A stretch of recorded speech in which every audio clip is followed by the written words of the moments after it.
What up guys? Malapit na ang Pasko at para excited na rin ako.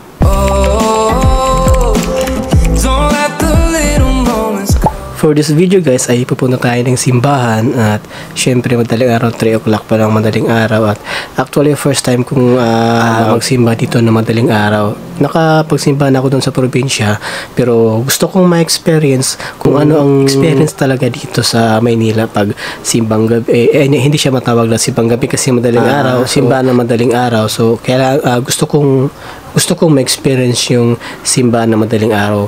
Kasi sa probinsya, alam mo naman sa probinsya iba. So, dito, hindi ko pa na-try. So, sana isamahan niyo ako sa video na to. So, let's go!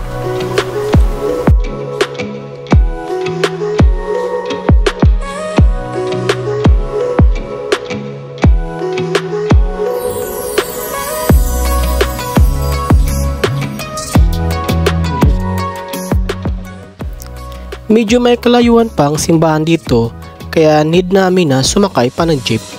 At nakaka-enjoy din naman maglakad at lalo na at malamig ang simoy ng hangin. At syempre dito ramdam mo na ang Christmas season dito sa Pinas.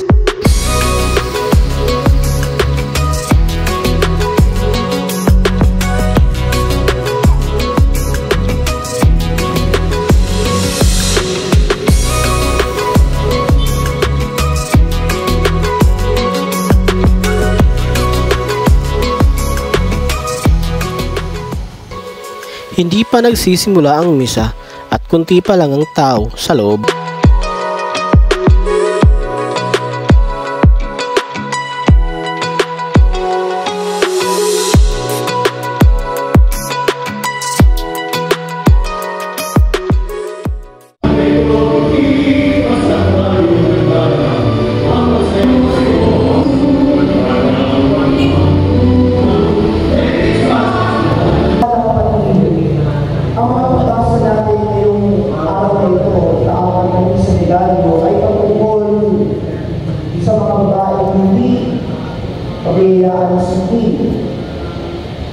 Sa unang pabasa, napakinggan natin ang kwento ng asawa ni Manoa.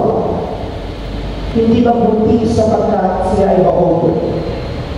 Sa ibang medyo lang pinangalan natin.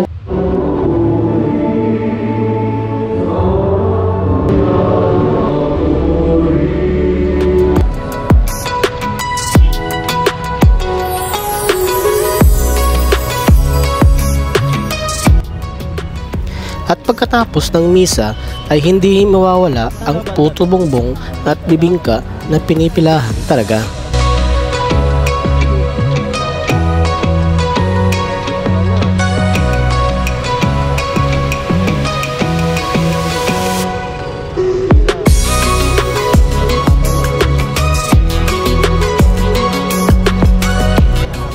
Medyo mahaba-haba rin ang pila dito para makabili ka. At dito pa lang ay naamoy ko na ang bango ng kanilang mga niluluto.